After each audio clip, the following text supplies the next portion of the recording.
उत्तराखंड भू कानून 2025 सिर्फ एक लैंड लॉ नहीं है, ये एक लिक्विडिटी ट्रैप है। अगर आप समझदारी से नहीं खरीदते तो आपका इन्वेस्टमेंट खत्म हो सकता है। नमस्कार दोस्तों, मैं हूं प्रदीप मिश्रा, आपका दोस्त, आपका भाई, और आप देखना शुरू कर चुके हैं प्रॉपर्टी मिश्रा शो।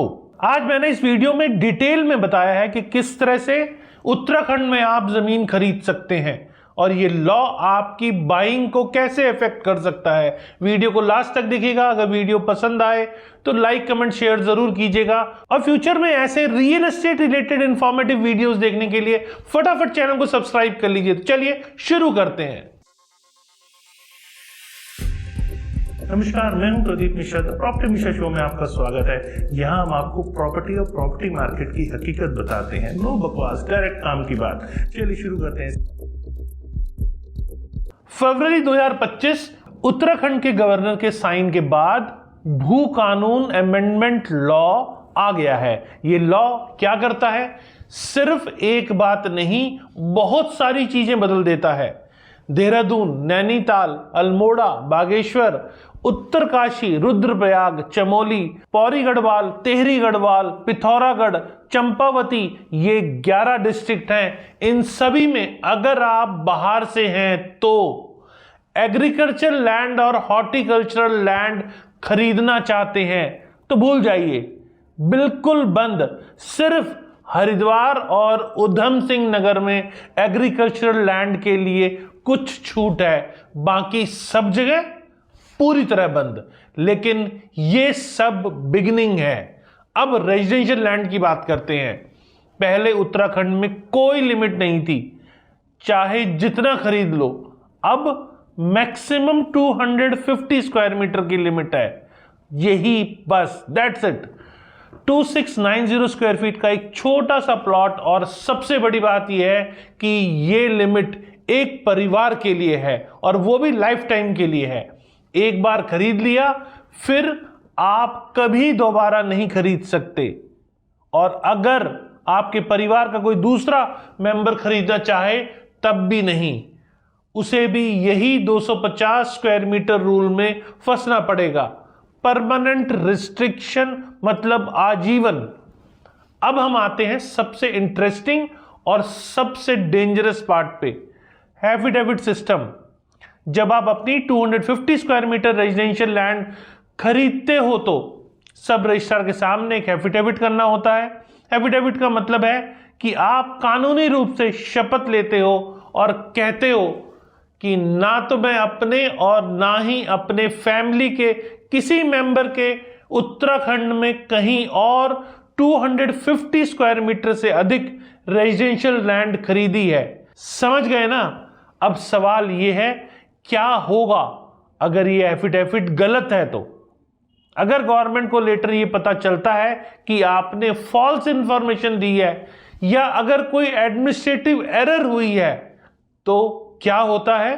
आपकी जो लैंड है वह सीधा गवर्नमेंट के पास वेस्टेड हो जाती है। परमानेंट कॉन्फिस्केशन, कोई कंपनसेशन नहीं, कोई सुनवाई नहीं, कोई अपील नहीं, फिनिश। आपका पैसा गया, आपका इन्वेस्टमेंट गया। अब यह सिर्फ थ्योरी नहीं है, प्रैक्टिकल में क्या हो रहा है? देहरादून में ही 200 हेक्टेयर को गवर्नमेंट ने कॉन्फिस्केट कर दिया है इन्वेस्टर से। देहरादून में 200 हेक्टेयर्स को गवर्नमेंट ने कॉन्फिस्केट कर दिया है इन्वेस्टर से।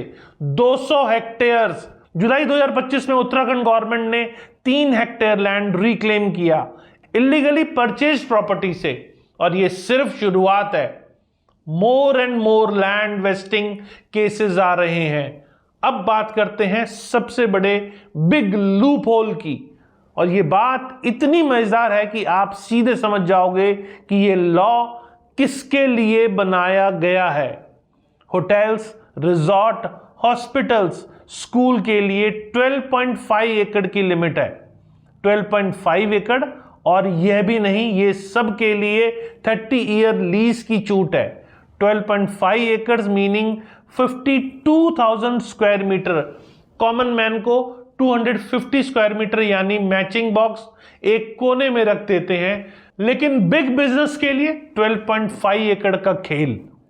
फिर भी एग्रीकल्चरल लैंड का मास्क लगा सकते हैं रिजॉर्ट और इको रिजॉर्ट्स के नाम के ऊपर। उत्तराखंड कैबिनेट ने दिसंबर 2025 में डिसीजन के अकॉर्डिंग अब एग्रीकल्चरल लैंड को रिजॉर्ट कंस्ट्रक्शन के लिए बदला जा सकता है बिना फॉर्मल लैंड यूज चेंज के। यानी क्या? लैंड का क्लासिफिकेशन भी चेंज नहीं होता, एफिडेविट भी चेंज नहीं होता, लेकिन एग्रीकल्चर लैंड पे रिजॉर्ट बन जाता है।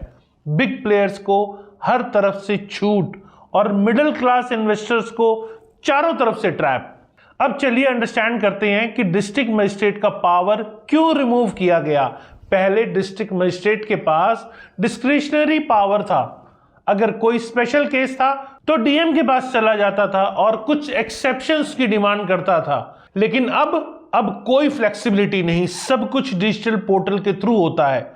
ऑटोमेटेड डिसीजंस, कोई पर्सनल टच नहीं। और ये अच्छा भी है एक तरह से, क्योंकि करप्शन कम होगा। लेकिन बैड पार्ट, अब आप अगर छोटी सी भी गलती करो तो कोई डीएम नहीं है जो आपके लिए कोई अपवाद बना सके। पोर्टल सब कुछ ट्रैक करता है, हर एक इंच, हर एक प्रॉपर्टी, और यह भी देखता है कि क्या कोई एक ही फैमिली के मल्टीपल मेंबर्स एक ही परिवार की 250 स्क्वायर मीटर लिमिट को तोड़ने के लिए अलग अलग प्लॉट खरीद रहे हैं। डिजिटल ट्रैकिंग मतलब कोई छिपाव नहीं। अब आता है सबसे critical question, resale value. Investors के लिए सबसे बड़ा कंसर्न यही है। मान लीजिए आप नैनीताल में एक 250 स्क्वायर मीटर का प्लॉट खरीद लेते हो, क्या दाम होगा? नैनीताल में लैंड की प्रीमियम प्राइसिंग है, कम से कम 50 लाख का इन्वेस्टमेंट, शायद 70 से 80 लाख तक भी हो सकता है। अब आप 2 साल बाद बेचना चाहते हो तो कितने लोग खरीदेंगे? मार्केट में कितने बायर्स हैं जो 250 स्क्वायर मीटर का एक छोटा सा प्लॉट खरीदेंगे? अब थिंक करो, एक बार खरीद सकते हो लाइफ टाइम में एक बार, और बायर्स भी कम है क्योंकि बाकी सब लोग भी सेम सिचुएशन में है। Restricted market, tiny buyer pool. जब डिमांड गिरता है तब क्या होता है? प्राइस गिरता है, रीसेल वैल्यू क्रैश हो जाता है, और फिर होता है क्या? इन्वेस्टर्स पैनिक करते हैं। कुछ लोग अपनी लैंड को खुद के नाम भी नहीं रखते, बेनामी डील्स में जाते हैं। अब सबसे बड़ा और सबसे डेंजरस बात, बेनामी लैंड डील्स और स्कैम्स। जब लीगल तरीका बंद हो जाता है तो इल्लीगल तरीके से खुल जाते हैं। अब बहुत सारे इन्वेस्टर्स क्या करेंगे? किसी लोकल पर्सन के नाम लैंड खरीदेंगे, अपने फ्रेंड के नाम, अपने कजन के नाम, किसी विलेज लैंडलॉर्ड के नाम।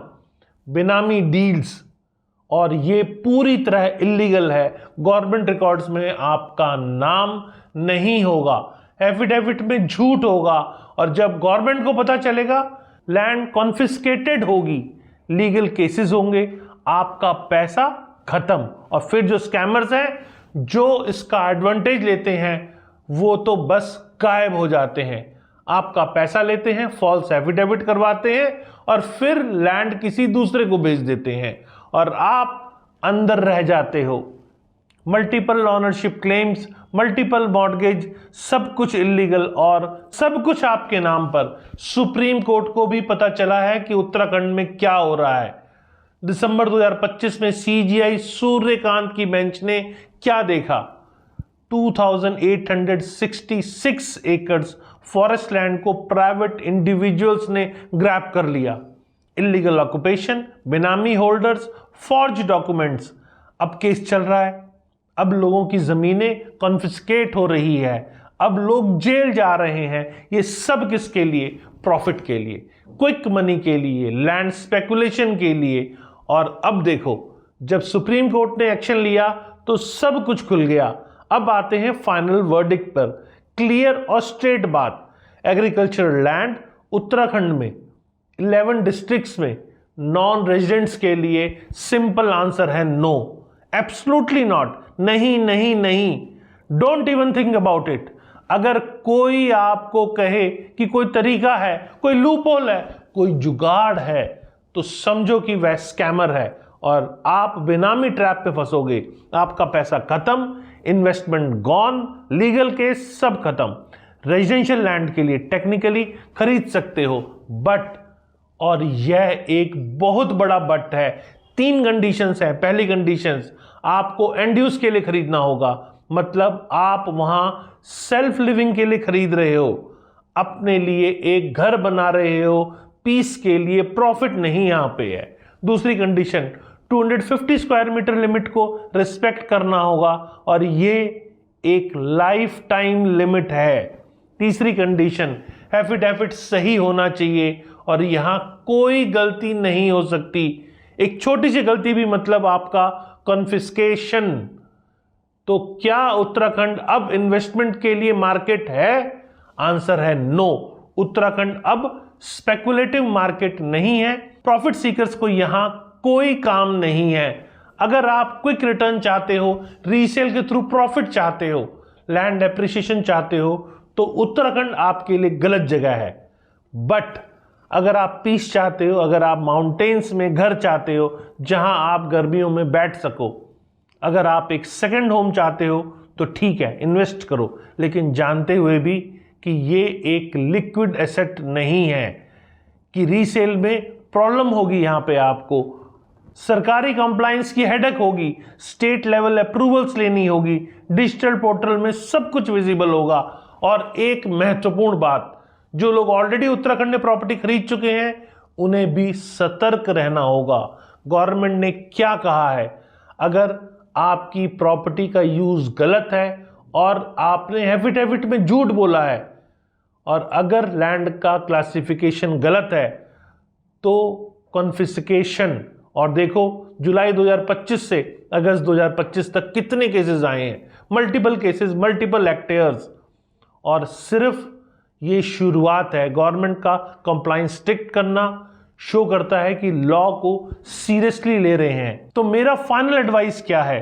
प्रॉपर्टी मिश्रा का फाइनल हकीकत ये है कि एग्रीकल्चरल लैंड 11 डिस्ट्रिक्ट में नॉन रेजिडेंट्स के लिए कंप्लीट नो, एब्सोल्युटली प्रोहाइबिटेड, बेनामी में मत जाना। दूसरा, रेजिडेंशियल लैंड सिर्फ सेल्फ लिविंग के लिए 250 square metre, one time purchase, affidavit सही हो, सब डॉक्यूमेंटेशन सही हो तभी खरीदना। तीसरा, don't expect resale profits, buyer pool छोटा है, प्राइजेस फ्लैट या डाउन हो सकते हैं, एंड यूज के लिए ही खरीदना।